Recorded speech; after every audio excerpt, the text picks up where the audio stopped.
soronga pusa penseme no kino no asa yorios kutari sintakushitari shinakite wa ikemasen deshita gogo wa soji to bango hano kaimono o shinakite wa ikenakata no de gambarimashita yoru wa uchi de shigoto o shimashita kino wa koyate owarimashita no koyate to wa doyate desu ka so doyate လိုလုပ်တာလဲဆိုတဲ့အကြောင်းပြချက်ကိုစာပေထဲမှာတွေ့ရှာမယ်ပေါ့နော်အဲ့တော့ဒီမှာဆိုလို့ရှိရင်ဝကြတစ်ကြောင်းမှာညာခဏခဏပြောတဲ့ keyword တွေရှိတယ်ဘာလဲဆိုတော့ shinakute wa ikemasen deshita ikemasen deshita ဇာတ်သူလုပ်ခဲ့တယ်ဆိုတဲ့ဟာပေါ့နော်အဲ့တော့ဒီနေ့သာသူလုပ်ခဲ့တဲ့ဟာတွေသူပြောဒီမှာလဲ shimashita ဆိုတာနော်အဲ့ဒါဆိုရင်ဒီမှာသူမေးတဲ့မေးခွန်းကဘယ်လိုလုပ်ခဲ့တာလဲဆိုတဲ့ဖြစ်တဲ့အတွက်ကြောင့်しなくてはいけないことをしたနော်うちで仕事をした料理をたくさんしたအဲ့တော့ဒါတွေကသူမလုပ်ရင်မရတဲ့ကိစ္စတွေဖြစ်တဲ့ကြောင့်အဖြေက A ကိုရွေးပေးရမယ်じゃあဒုတိယတစ်ပုဒ်ကိုကြည့်အောင်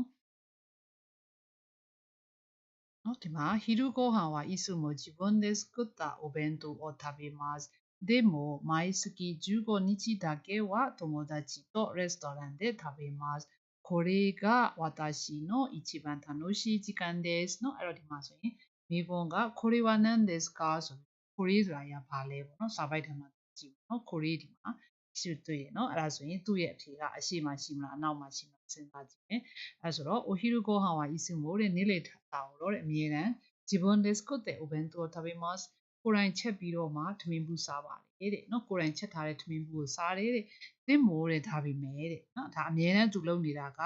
ထမင်းဘူးနော်ကိုယ်တိုင်ချက်တဲ့ထမင်းဘူးကိုနေ့လယ်စာမှာစားတယ်ဒါပေမဲ့တဲ့မိုင်းစကီလာစင်လာတိုင်းဂျူဘောနီချီတာကဲဝါ15ရက်တရက်ကိုတော့တဲ့တိုမိုဒါချီတိုရက်စတိုရန့်တွေ食べますတငယ်ချင်းနဲ့စားတော့ဆိုင်မှာထားစားတယ်တဲ့ကိုလေးကတဲ့ဒီဟာကတဲ့ဝါတာရှိနို一番楽しい時間ですကျွန်တော်ရဲ့အပျော်ဆုံးအချိန်ဖြစ်တယ်တဲ့အဲ့တော့ဒီကိုလေးဆိုတာကြီးကဘယ်မှာတွက်ရှာမလဲဆိုတော့အရှိမတွက်ကြည့်လိုက်လို့ရှိရင်သူတငယ်ချင်းနဲ့နေ့လယ်စာစားတဲ့နေ့ကိုပြောတာမလားအမြဲတမ်းကတော့ဒီသမင်းဘူးကိုစားတယ်အဲ့တနေ့ထဲရပဲဆိုတာ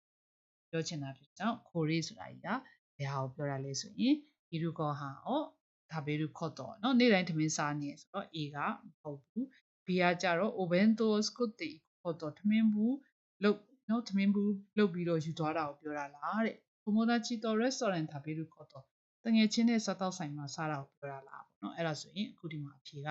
ကိုလေးဆိုတာဘာဖြစ်မလဲဆိုတော့ဒီသူ့ရဲ့အရှိမဒီဖြေပေးထားတယ်တငယ်ချင်းနဲ့စားတော့ဆိုင်မှာစားတဲ့နေ့လို့ဖြစ်တယ်ဟုတ်ပြီじゃあနောက်တစ်ပုဒ်ကိုဆက်ကြည့်နော်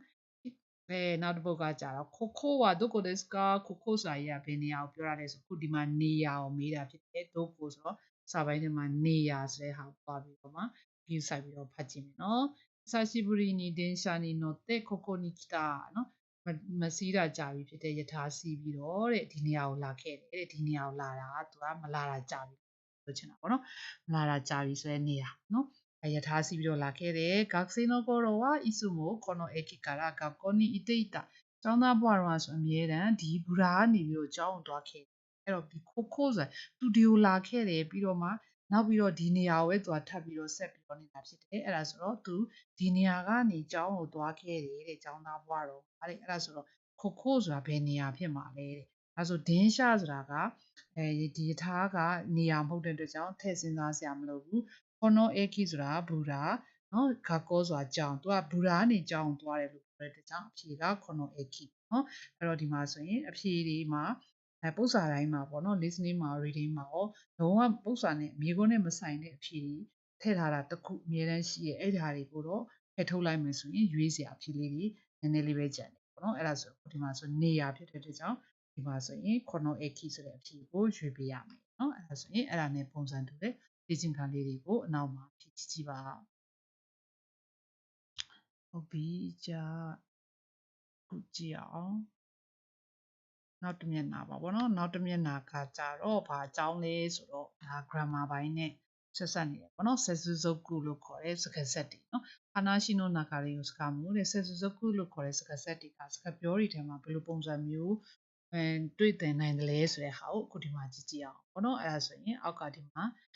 ဆိုရှိတဲ့နဲ့ဆိုရေးခါရဆိုတဲ့ဟောကြားကိုကြည့်မယ်နော်အဲဒီစကားဆက်ကိုကြည့်မယ်ဗောနော်အဲ့ဒါကဟောကြားထဲမှာဘယ်လိုပုံစံမျိုးအဓိပ္ပာယ်တွေ့ရမလဲဆိုတော့တဲ့